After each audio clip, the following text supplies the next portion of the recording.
Hello friends, welcome to life long education. ધોરણ 10 વિજ્ઞાન પ્રકરણ નંબર 10 પ્રકાશ પરાવર્તન અને વક્રીભાવન। ગયા લેક્ચરમાં આપણે લેન્સની જે અલગ અલગ જગ્યાએ તમે વસ્તુ મૂકો લેન્સની સામે તો પ્રતિબિંબ ક્યાં અને કેવું મળે એના વિશેની વિસ્તૃત વાત આપણે કરી ગયા। મોસ્ટ આઈએમપી ક્વેશ્ચન હતો। કોઈ પણ જેટલી આકૃતિઓ હતી કુલ 8 લેન્સની અને 8 અરીસાની 16 આકૃતિઓમાંથી કોઈ પણ એક કે બે આકૃતિ બોર્ડની પરીક્ષા માટે મોસ્ટ આઈએમપી। ચાલો હવે પછીનો આજનો આપણો પોઈન્ટ છે કાર્ટેશિયન સંજ્ઞા પદ્ધતિ। એના પછી આપણે લેન્સનું સૂત્ર જોશું, એમની મોટવણી જોશું અને લેન્સનો પાવર શું છે। કોઈ વ્યક્તિને આંખમાં નંબર હોય તો એવું કહેશે કે મારે 2.5 નંબર છે, 1.5 નંબર છે, 1.5 નંબર છે, 1.25 નંબર છે। તો આ બધા આંકડાઓ શું છે એની વસ્તુ આપણે આ લેક્ચરની અંદર જોશું। તો શરૂઆત કરીએ કાર્ટેશિયન સંજ્ઞા પદ્ધતિ। મિત્રો, કાર્ટેશિયન સંજ્ઞા પદ્ધતિ આપણે અરીસાની અંદર પણ ભણી ગયા કે ભાઈ તમે ગણિતની અંદર તમે યામ ભૂમિતિ ભણો છો, યામ ભૂમિતિની અંદર તમે જોવો છો કે અહીંયા આ વાય અક્ષ છે, આ એક્સ અક્ષ છે, બરાબર। આ જે છે એ એક્સ અક્ષ અને આ વાય અક્ષ। આ બાજુ બધા એક્સના ધન અંતરો હોય, આ બાજુ એક્સના બધા ઋણ અંતરો હોય। ઉપર તરફ વાયના બધા ધન અંતરો હશે, નીચે તરફ વાયના બધા ઋણ અંતરો હોય, બરાબર। આવું કંઈક તમે ગણિતની અંદર યામ પદ્ધતિની અંદર એક્સ યામ વાય યામ જે છે એ ભણો છો। તો સેમ ટુ સેમ એ જ યામ પદ્ધતિ આપણે અહીંયા લેન્સની અંદર એપ્લાય કરવાની છે। ચાલો લેન્સની અંદર આપણે એપ્લાય કઈ રીતે કરશું સમજી લો કે આપણા માટે આ કોઈ એક બહિર્ગોળ લેન્સ છે, બરાબર। આ માની લો કે કોઈ એક આપણી પાસે બહિર્ગોળ લેન્સ છે। આ બહિર્ગોળ લેન્સની મુખ્ય અક્ષ છે અને અહીંયા ઓપ્ટિકલ સેન્ટર O છે। હવે તમારે આ જે યામ પદ્ધતિનું ઉગમ બિંદુ O છે, આ આખી યામ પદ્ધતિને આની ઉપર એવી રીતે સંપાત કરવાની છે કે આનું ઉગમ બિંદુ O અને લેન્સનું ઓપ્ટિકલ સેન્ટર O બંને એકબીજા ઉપર સંપાત થાય। તો તમે જોઈ શકો કે આ પ્રકારની રચના તમને જોવા મળે, બરાબર। આ બેનું ઉગમ બિંદુ આ જે છે આપણી એક્સ અક્ષ અને આ જે છે એ વાય અક્ષ, બરાબર। તો તમે જોશો કે આ બાજુ બધા ધન અંતરો હશે, આની અંદર તમે જુઓ તો આ બધા ધન અંતરો છે, આ બધા ઋણ અંતરો, ઉપર તરફના બધા ધન અંતરો, નીચે તરફના બધા ઋણ અંતરો।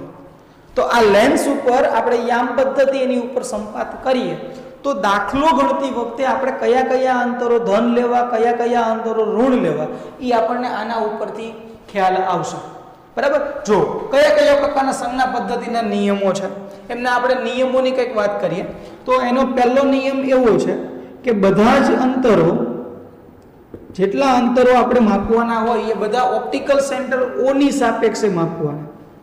શેની માપવાના? ઓપ્ટિકલ સેન્ટર O ની સાપેક્ષે માપવાના રહેશે। આપણે પણ તમે જોશો કે કોઈ પણ યામ પદ્ધતિની અંદર કોઈ પણ બે બિંદુઓના યામ વચ્ચેનું અંતર માપવું હોય તો એના માટે આપણે અંતરસૂત્ર જે હતું એ અંતરસૂત્ર પણ આમાં ઉગમ બિંદુને સાપેક્ષે આપણે રાખતા, કારણ કે કોઈ બિંદુના યામ હોય 3 અને 5 તો એ કોના સાપેક્ષે હોય તો કે ઉગમ બિંદુના સાપેક્ષે હોય। તો એવી જ સેમ પરિસ્થિતિ આપણે અહીંયા લેન્સ માટેના કોઈ પણ અંતરો માપવાના હશે એ બધા જ અંતરો આપણે ઓપ્ટિકલ સેન્ટર O ની સાપેક્ષે માપશું। ચાલો ત્યાર પછી એનો બીજો રૂલ્સ છે કે જો આપાત કિરણની દિશામાં કોઈ અંતર માપવાનું થાય, બરાબર સમજો, આપાત કિરણ હોય, આપાત કિરણની દિશામાં તમારે જો કોઈ અંતર માપવાનું થાય તો તમે એને ધન લેવાનું અને જો આપાત કિરણની વિરુદ્ધ દિશામાં તમારે કોઈ અંતર માપવાનું થાય તો એને ઋણ લેવાનું। સમજી લો આ શું કહેવા માંગે છે। માની લો કે અહીંયા આપણી પાસે કોઈ એક વસ્તુ છે A અને B, આપણું આપાત કિરણ જે છે એ આ દિશામાં થયું, બરાબર। હવે મારે વસ્તુ માપવી હોય તો ક્યાંથી મપાય? ઓપ્ટિકલ સેન્ટર O થી આ તરફ મપાય। તો જો બંને ડાયરેક્શન કેવી થઈ તો કે વિરુદ્ધ થઈ। આપાત કિરણની દિશા આમ, આપણે ઓપ્ટિકલ સેન્ટર O ની સાપેક્ષે વસ્તુનું અંતર માપીએ તો અહીંથી આમ માપીએ તો ડાયરેક્શન બેની કેવી થઈ? વિરુદ્ધ। તો વિરુદ્ધ દિશા થઈ તો આપણે જે અંતર માપશું વસ્તુ અંતર એ ઋણ લેવાનું થશે। ક્લિયર? ઓકે। માનો કે અહીંથી પ્રતિબિંબ તમને આ પ્રકારે કંઈક મળતું હોય, ક્યાંક મળે છે અને એ પ્રતિબિંબ તમને મળ્યું તો આપાત કિરણની દિશા તો આ જ છે। હવે આપણે આ પ્રતિબિંબનું અંતર કેમ માપશો? તો કે ઓપ્ટિકલ સેન્ટરથી આ તરફ છે, તો જો બંને ડાયરેક્શન કેવી થઈ? તો કે એક તરફ છે. તો જો બંને ડાયરેક્શન એક જ દિશામાં હોય તો આ અંતર આપણે કેવું રાખશું? તો કે ધન રાખશું. પ્રતિબિંબ અંતર આપણે આ કિસ્સામાં ધન રાખશું. ચાલો, ક્લિયર છે? અથવા એમ ખબર ન પડે તો આપણે યામ પદ્ધતિ અંદર સમજી શકીએ કે ભાઈ ઓપ્ટિકલ સેન્ટરથી આ બાજુના અંતરો બધા કેવા થયા? તો કે ધન. ત્યારે આ બાજુના અંતરો બધા કેવા લેશું? તો કે ઋણ. તો આપણે શોર્ટમાં એવું લખી શકીએ કે ઓપ્ટિકલ સેન્ટર O ની ડાબી બાજુના અંતરો એટલે કે આ તરફના અંતરો બધા જ કેવા રાખવા? તો કે ઋણ રાખવા. અને ઓપ્ટિકલ સેન્ટરની જમણી બાજુના અંતરો જે છે એ બધા જ આપણે કેવા રાખશું? તો કે ધન રાખશું. એટલે કે આ તરફના અંતરો છે એ બધા ધન. ઓકે, હવે આપણે વાત કરીએ વસ્તુની ઊંચાઈ. જો આમાં તમે જોઈ શકશો કે મુખ્ય અક્ષથી વસ્તુ ઉપર છે, પ્રતિબિંબ નીચે છે. તો એની અંદર પણ આપણે કોઈ સ્પેસિફિક સાઇન ડિફાઇન કરવી પડશે કે કોઈ પોઝિટિવ કોઈ નેગેટિવ. તો એની અંદર પણ આપણે કાર્ટેશિયન યામ પદ્ધતિ વિચારીએ કે જો ઉપર તરફ તમે આપશો અંતર તો એ ધન છે, નીચેના અંતર આપશો તો એ આમાં વાય અક્ષની અંદર નેગેટિવ છે. તો મુખ્ય અક્ષથી ઉપર તરફની કોઈ ઊંચાઈ માપવાની થાય, વસ્તુની ઊંચાઈ હોય તોય ભલે કે પછી પ્રતિબિંબની ઊંચાઈ હોય તોય ભલે, મુખ્ય અક્ષથી ઉપર તરફની જો કોઈ ઊંચાઈ તમારે માપવાની થાય તો ઇટ ઇઝ ઓલવેઝ પોઝિટિવ. અને જો નીચે તરફની કોઈ પણ ડાયરેક્શનમાં તમારે કોઈ પણ ડિસ્ટન્સ મેઝર કરવાનું થાય તો એની સાઇન જે છે તમારે કેવી રાખવી પડશે? નેગેટિવ. કારણ કે નીચે તરફ યામ પદ્ધતિની અંદર વાય અક્ષ છે એ કેવી છે? નેગેટિવ. તો અહીંયા આપણે થર્ડ રૂલ્સ લખીએ, ત્રીજો નિયમ કે મુખ્ય અક્ષની ઉપર તરફના અંતરો જે છે એ મુખ્ય અક્ષની ઉપર તરફના અંતરો બધા જ કેવા રાખશું? ધન રાખશું. અને નીચે તરફના અંતરો જે છે એ બધા જ આપણે ઋણ રાખીશું. બરાબર? તો આ વસ્તુ જે છે એ ખાસ તમારે દાખલો ગણતી વખતે તમારે અગત્યનું ધ્યાન કરવાનું થશે. ચાલો, કમ્પ્લીટ છે? ઓકે, તો આ થઈ કાર્ટેશિયન સંજ્ઞા પદ્ધતિ. આટલી વસ્તુ જે છે આ સંજ્ઞા પદ્ધતિની અંદર યાદ રાખવાનું. સીધો આ પ્રકારનો પ્રશ્ન બોર્ડમાં પૂછી શકાય નહીં, અથવા તો એના ચાન્સ બહુ ઓછા છે, પણ આવા પ્રકારના પ્રશ્નો જે છે એ પછીના પોઈન્ટ દાખલાઓની અંદર ઇમ્પોર્ટન્ટ ગણી શકાય. ક્લિયર? ચાલો, હવે પછીનો પોઈન્ટ છે લેન્સનું સૂત્ર. લેન્સનું સૂત્ર દાખલાઓ માટે મોસ્ટ આઈએમપી. આ સૂત્ર વગર દાખલા આપણે ગણી શકશું નહીં. જૂના સિલેબસની અંદર તમે જોવા જાઓ તો લેન્સના સૂત્રની આખી મોટી સાબિતી હતી. 5 માર્કની અંદર પ્રશ્ન એ પૂછાતો. પરંતુ અત્યારે આપણા સિલેબસ એનસીઈઆરટી મુજબ જે સિલેબસ નવો બહાર પડ્યો છે એ મુજબ લેન્સના સૂત્રની સાબિતી અહીંયા આપણને આપેલી નથી. આપણે માત્ર એનું સૂત્ર આવું છે એવું સ્વીકારી લેવાનું છે. બરાબર? ચાલો, તો લેન્સના સૂત્રની સૂત્ર શું છે? તો એવું કંઈક છે. એની વ્યાખ્યા શું થાય? તો કે વસ્તુ અંતર પછી પ્રતિબિંબ અંતર, વસ્તુ અંતર, પ્રતિબિંબ અંતર અને કેન્દ્ર લંબાઈ. આ 3 શબ્દ શું છે? કેન્દ્ર લંબાઈ આપણે ગયા લેક્ચરમાં ભણી ગયા લેન્સના પારિભાષિક શબ્દોમાં કે લેન્સને સમાંતર કિરણો તમે આપાત કરાવો, જે બિંદુએ કેન્દ્રિત થાય એ બિંદુને આપણે લેન્સની કેન્દ્ર લંબાઈ કહીએ છીએ. તો વસ્તુ અંતર, પ્રતિબિંબ અંતર અને કેન્દ્ર લંબાઈ આ ત્રણેય વચ્ચેના જે સંબંધ દર્શાવતું સૂત્ર છે, સંબંધ દર્શાવતું જે સૂત્ર છે આ સૂત્રને આપણે લેન્સનું સૂત્ર કહે છે. ચાલો, કમ્પ્લીટ. તો આપણે અરીસામાં સંજ્ઞાઓ જોઈ ગયા હતા કે વસ્તુ અંતર જેની સંજ્ઞા શું થાય? તો કે u. તો અહીંયા આપણે 1/u રાખીશું. પછી પ્રતિબિંબ અંતરની સંજ્ઞા શું થાય? તો કે v. તો 1/v રાખીશું. અને કેન્દ્ર લંબાઈની શું થાય? તો કે f. એને આપણે 1/f કહેશું. તો સંબંધ કંઈક આવો છે, અહીંયા પ્લસ, અહીંયા માઇનસ. બરાબર સમજો. તમને સૂત્ર અરીસાના સૂત્ર જેવું જ દેખાય છે, પરંતુ એક જગ્યાએ મિસ્ટેક છે. આ u જે છે ને u આપણે અહીંયા માઇનસ રાખશું. પછી તમે એને આ રીતે કદાચ લખો તોય ચાલે. 1/v માઇનસ 1/u બરાબર 1/f. તમે આને આડાવડા કરી નાખો તોય ચાલે. બરાબર? તો આ સૂત્ર જે છે એ આપણું લેન્સ માટેનું સૂત્ર થાય. એની અંદર તમે જુઓ તો u શું છે? તો કે એ વસ્તુ અંતર છે, વસ્તુ અંતરની સાઇન છે. પછી તો કે v શું છે? તો કે પ્રતિબિંબ અંતર છે, બરાબર. અને f શું છે? તો કે એ કેન્દ્ર લંબાઈ છે. એટલે u વસ્તુ અંતર, v પ્રતિબિંબ અંતર અને f જે છે એ શું છે? તો કે કેન્દ્ર લંબાઈ છે. તો આ ત્રણેય સંબંધ, ત્રણેય વચ્ચે સંબંધ દર્શાવતું સૂત્ર જે છે એને આપણે લેન્સનું સૂત્ર કહીશું. દાખલાઓની અંદર અગત્યનું છે એટલે આ સૂત્ર આપણે યાદ રાખીશું. ક્લિયર? ચાલો, તો એ લેન્સનું સૂત્ર જે છે એ પૂરું થાય. હવે આવશે અગત્યનો ટોપિક એટલે કે મોટવણી,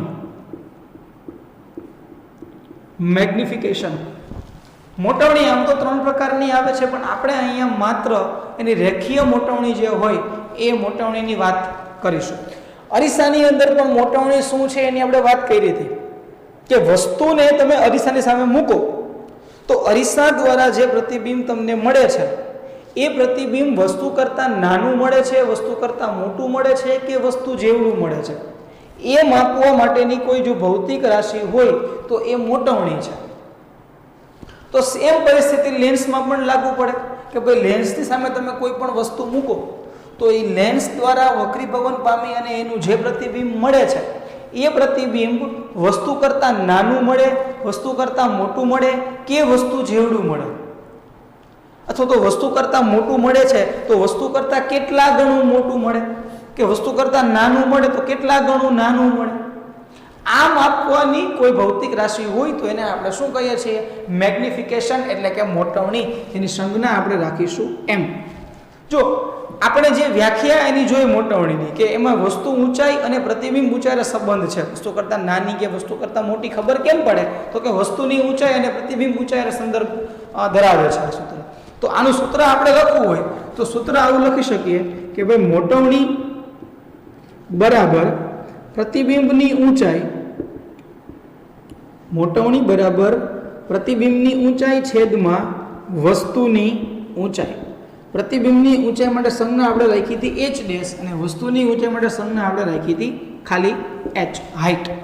બરાબર. તો આપણે સૂત્ર તારવવું હોય સંજ્ઞાત્મક રૂપે તો m is equal to h dash upon h. ચાલો, આ સૂત્ર જે છે એ આપણું કેનું થયું? તો કે મોટવણીનું થયું. જ્યાં h ડેશ શું છે? તો કે પ્રતિબિંબની ઊંચાઈ, જ્યારે h શું છે? તો કે વસ્તુની ઊંચાઈ. ક્લિયર? તો દાખલો ગણતી વખતે આ બાબત પણ આપણે એક ધ્યાનમાં રાખવાની થશે. આ સૂત્ર આ સિવાય પણ મોટવણીનું એક સૂત્ર છે. જેવી રીતે આપણે અરીસાની અંદર મોટવણીના 2 સૂત્ર હતા. એક તો આ હતું m બરાબર h ડેશ ના છેદમાં 1, બીજું એક હતું m બરાબર માઇનસ v ના છેદમાં u. તો એવું જ સૂત્ર આપણે અહીંયા પણ લાગુ પડે છે. એ સૂત્ર કયું છે? તો કે m બરાબર v ના છેદમાં u. માત્ર એક જ ફેરફાર, અરીસામાં અહીંયા માઇનસ હતો, અહીંયા માઇનસ નહીં આવે. ચાલો, શા માટે માઇનસ નહીં આવે? કારણ કે અરીસાના સૂત્રમાં તમે જોતો તો સૂત્ર આવું કઈ હતું m બરાબર માઇનસ v ના છેદમાં u. આપણે જો આ સૂત્રમાં u કેવો રાખ્યો? માઇનસ. તો u તમે માઇનસ રાખો તો માઇનસ માઇનસ શું થઈ જશે? તો કે પ્લસ થઈ જાય. એટલે સૂત્ર આપણને આવું મળે m is equal to v ના છેદમાં u. બરાબર. તો આ એક સૂત્ર જે છે એ આપણે યાદ રાખીશું, m બરાબર v ના છેદમાં u. જ્યાં v શું છે આપણને ખબર છે, પ્રતિબિંબ અંતર છે. u શું છે? તો કે વસ્તુ અંતર છે. ચાલો, આ સિવાય મોટવણીને આપણે એકમની વાત કરીએ કે મોટવણી જે છે એનો એકમ શું છે. જો આપણે એકમ મેળવવો હોય તો સૂત્ર ઉપરથી જ આપણને એકમ મળે. જો એકમ સૂત્રમાં શું છે? તો કે વસ્તુની ઊંચાઈ, ઊંચાઈનો એકમ શું થાય? મીટર અથવા સેન્ટીમીટર. છેદમાં ઊંચાઈ છે એનો એકમ શું થાય? મીટર અથવા સેન્ટીમીટર. બે ઉડી જાય, મતલબ કે તમને કાંઈ એકમ મળે નહીં. તો આપણે એકમમાં કહી શકીએ કે ભાઈ મોટવણી જે છે એ કેવી ભૌતિક રાશિ છે? તો કે એકમ રહિત ભૌતિક રાશિ છે. ચાલો, આટલી વસ્તુ અહીંયા ક્લિયર થાય છે. હવે ચેપ્ટરનો લાસ્ટ પોઈન્ટ એટલે કે લેન્સનો પાવર.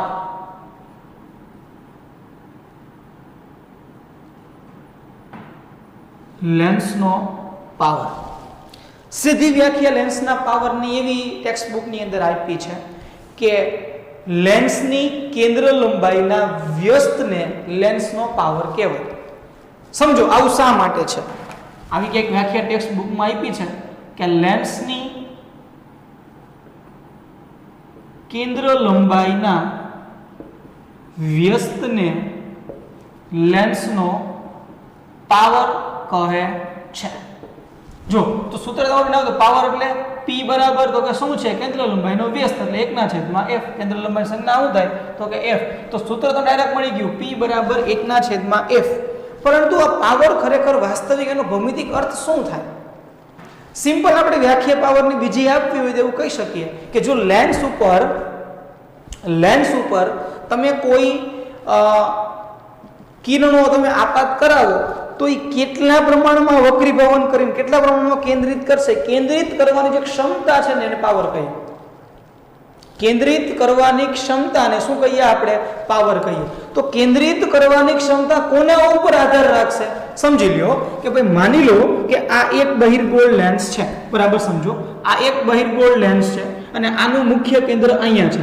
તો હું અહીંયા એક સમાંતર કિરણ આપાત કરું તો આ કિરણ જે છે ને એ વક્રીભવન પામીને f માંથી પસાર થશે. ધારી લો કે અહીંયા એક બીજું આપણી પાસે લેન્સ છે, આનું મુખ્ય કેન્દ્ર અહીંયા છે. તો અહીંયા હું સમાંતર કિરણ આપાત કરાવું તો આ કિરણ અહીંયાથી વક્રીભવન થશે. અહીંયા આપણી પાસે એક ત્રીજો લેન્સ છે, આનું મુખ્ય કેન્દ્ર માનો કે અહીંયા છે, સમાંતર કિરણ આપાત કરાવું તો કિરણ આ રીતે વક્રીભવન પામશે. જો સૌથી વધારે વક્રીભવન શેમાં થાય છે તો કે આની અંદર થાય. જો એકદમ વક્ર બની ગયું, જ્યારે આમાં એના કરતાં ઓછું ને આમાં સૌથી ઓછું. તો પાવરની દ્રષ્ટિએ જોવા જાય તો એવું કહી શકીએ કે આનો પાવર છે એ સૌથી વધુ, આનો એના કરતાં ઓછો અને આનો સૌથી ઓછો. કોના ઉપર આધાર રાખી લેન્સના વક્રીભવન ક્ષમતા? તો કે એનું મુખ્ય કેન્દ્ર f ક્યાં છે એના ઉપર આધાર રાખે છે કે લેન્સનું વક્રીભવન કેટલા પ્રમાણમાં થશે. બરાબર સમજો. જો તમે કેન્દ્ર લંબાઈને ઓછી રાખશો, કેન્દ્ર લંબાઈને તમે જેવી ઓછી રાખશો એમ લેન્સની અંદર પ્રકાશનું વક્રીભવન વધારે પ્રમાણમાં થાય છે, એટલે કે પાવર તમને વધારે મળે છે. કેન્દ્ર લંબાઈ જેમ ઓછી એમ લેન્સનો પાવર કેવો થયો? વધારે. તો જુઓ બેનું પ્રમાણ કેવું થયું? વ્યસ્ત પ્રમાણ થયું. આમાં તમે જોશો કે લેન્સની કેન્દ્ર લંબાઈ વધારે છે, બરાબર. કેન્દ્ર લંબાઈ વધારે છે તો લેન્સનો પાવર તમને કેવો મળે છે? અહીંયા ઓછો મળે છે. તો વ્યસ્ત પ્રમાણથી ને એક ભૌતિક રાશિ ઘટે તો અમે બીજી ભૌતિક રાશિ વધે, તો આ પ્રમાણને વ્યસ્ત પ્રમાણ કહેવાય. એટલે આપણે સૂત્ર આપ્યું p બરાબર 1/f. તો વ્યાખ્યામાં એવું કીધું કે લેન્સની કેન્દ્ર લંબાઈના વ્યસ્તને લેન્સનો પાવર કહે છે. એટલે p = 1/f. આ સૂત્ર જે છે એ આપણે મગજમાં રાખવાનું. ક્લિયર? ઓકે. હવે એક વસ્તુ સમજો કે આપણે આંખની અંદર નંબર તપાસ કરવા જાય એટલે એના પ્રિસ્ક્રિપ્શનની અંદર લખેલું હોય કે તમારો નંબર 1.25 છે. તો ખરેખર આ 1.25 શું છે? 1.25 એ લેન્સનો પાવર છે. માની લો કે મારી પાસે મારી આ આંખમાં 1.25 નંબર છે તો એનો પાવર કેટલો થયો? p બરાબર 1.25 થયો. તો આનો અર્થ શું થાય? 1.25 નો અર્થ શું થાય? એને એકમની વાત કરીએ. લેન્સના પાવરનો એકમ છે ડાયોપ્ટર, એટલે આપણે કેપિટલ D કહીએ, ડાયોપ્ટર. બરાબર. તો આટલા ડાયોપ્ટર જે છે મારા આ પેલા આંખના લેન્સ છે એનો પાવર છે. તો આનો અર્થ એવો થાય કે મારે જે લેન્સ પહેરવાનો હોય એ લેન્સની કેન્દ્ર લંબાઈ કેટલી હશે? તો હું કેન્દ્ર લંબાઈ ગોતી સૂત્રમાં કિંમત મૂકવી પડે. તો p બરાબર 1/f. આમાં મારે f ગોતવો છે એટલે f બરાબર 1/p. એટલે 1/1.25. પોઈન્ટ પછી બે આંકડા છે એટલે અંશમાં હું 100 મૂકી દઉં. 100/1.25 25 અને 25 × 125. 4/5 એટલે કે 0.8. ખાસ સમજો 0.8 તમને મળશે એ f નો f મળશે. એનો એકમ કયો? તો કે અંતરનો SI એકમ છે મીટર. તો તમને આ મીટરમાં મળે. સેન્ટીમીટરનો ફેરવો હોય તો ગુણ્યા 100 વડે કરી નાખો એટલે 80 સેન્ટીમીટર થાય. તો આનો અર્થ એવો થયો કે મારે 80 સેન્ટીમીટર કેન્દ્ર લંબાઈ ધરાવતો લેન્સ પહેરવો પડશે. 80 સેન્ટીમીટર કેન્દ્ર લંબાઈ હોય એવો લેન્સ, એનો અહીંયાથી અહીંયા સુધીનું અંતર 80 સેન્ટીમીટર હોય એવો મારે આ લેન્સ પહેરવો પડે. ઓકે. પછી પ્રશ્ન એવો થાય કે લેન્સ તો બે પ્રકારના છે, અંતર્ગોળ કે બહિર્ગોળ. જો તમારા પ્રિસ્ક્રિપ્શનની અંદર અહીંયા માઇનસ લખ્યું હોય તો અહીંયા માઇનસ આવે. માઇનસનો અર્થ એવો થાય કે તમારે અંતર્ગોળ લેન્સ પહેરવાનો. 80 સેન્ટીમીટર કેન્દ્ર લંબાઈનો અંતર્ગોળ લેન્સ પહેરવાનો. જો પ્રિસ્ક્રિપ્શનની અંદર અહીંયા પ્લસ લખેલું હોય તો તમને અહીંયા f પણ કેવો મળે? પ્લસ. અને પ્લસનો અર્થ એવો થાય કે તમારે બહિર્ગોળ લેન્સ પહેરવો પડે. મતલબ કે 80 સેન્ટીમીટર કેન્દ્ર લંબાઈ ધરાવતો બહિર્ગોળ લેન્સ છે એ પહેરવો પડશે. ચાલો આટલી વસ્તુ ક્લિયર છે. હવે કદાચ તમને આમાંથી કોઈ પણ પાવર તમને આપ્યો હોય તો એના ઉપરથી કેન્દ્ર લંબાઈ શોધવી તો આ સૂત્ર ઉપરથી ખબર પડી જાય, અથવા તો કેન્દ્ર લંબાઈ આપી હોય અને પાવર તમારે શોધવું હોય તો સૂત્ર ઉપરથી તમને મળી જાય. પણ એક વસ્તુને બરાબર મગજમાં ફિટ કરી દેજો કે જો તમારે આ સૂત્રનો ઉપયોગ કરવો હોય તો F છે ને એ તમને હંમેશા કાં તો મીટરમાં મળશે અને કાં તો મીટરમાં હોવો જોઈએ. તમારે પાવર શોધવો હોય, બરાબર સમજો, પાવર શોધવો હોય તો તમને F આપેલો હોવો જોઈએ, પણ એ F હંમેશા હંમેશા હંમેશા મીટરમાં જ હોવો જોઈએ. ધારો કે હું તમને એમ કહું કે ભાઈ 25 સેન્ટીમીટર કેન્દ્ર લંબાઈ ધરાવતો બહિર્ગોળ લેન્સ છે એનો પાવર શોધો. 25 સેન્ટીમીટર કેન્દ્ર લંબાઈ, પણ આ સૂત્ર લગાડવું પડે પાવર શોધવા માટે. P બરાબર 1/f, P બરાબર 1/f. F કેટલો છે? 25 સેન્ટીમીટર. તો ડાયરેક્ટ તમારે આ મૂકવાનું નથી. આ સેન્ટીમીટર ને પહેલા તમારે મીટરની અંદર કન્વર્ટ કરવું પડે. તો એ કન્વર્ટ કેમ થાય? તો કે 100 સેન્ટીમીટર હોય તો 1 મીટર થાય. તો 25 સેન્ટીમીટર એ કેટલા? એટલે 25/100 એટલે 1/4 થાય. તો તમે અહીંયા 1/4 કરી નાખો. 4 ગયા ઉપર એટલે 4. આનો એકમ કયો? ડાયોપ્ટર. પ્લસ કે માઇનસ? બહિર્ગોળ છે એટલે પ્લસ 4 ડાયોપ્ટર થયા. મતલબ કે એ જે લેન્સ એને પહેરવાનો હોય એને 4 નંબર હશે. ક્લિયર? તો આ જે છે એ વાત થઈ લેન્સના પાવરની. આ ઉપરાંત પણ તમે તમારા આંખના નંબર તમે આપેલા હોય, તમને ખબર હોય કે 2 નંબર છે, 3 નંબર છે, આગળ માઇનસ છે, પ્લસ છે, એના આધારે તમે નક્કી કરી શકો કે તમારે કયા પ્રકારનો લેન્સ છે એ પહેરવાનો છે. ક્લિયર? તો આ વાત થઈ લેન્સનો પાવર. બરાબર? તો 4 પોઈન્ટ જે છે આજે આપણે ભણ્યા. એક કાર્ટેશિયન સંજ્ઞા પદ્ધતિ કે બધા અંતરો ઓની સાપેક્ષમાં આપવાના હોય એટલે ઓપ્ટિકલ સેન્ટર. આપાત કિરણ દિશાના અંતરો ધન, વિરુદ્ધ દિશાના અંતરો ઋણ, એટલે કે ડાબી બાજુના અંતરો બધા ઋણ, જમણી બાજુના અંતરો બધા ધન. મુખ્ય અક્ષથી ઉપરના અંતરો બધા ધન, નીચેના અંતરો બધા ઋણ. પછી જોયું લેન્સનું સૂત્ર 1/v - 1/u બરાબર 1/f. પછી આપણે જોયું મોટાવણી m બરાબર h' અને મોટાવણી m બરાબર v/u.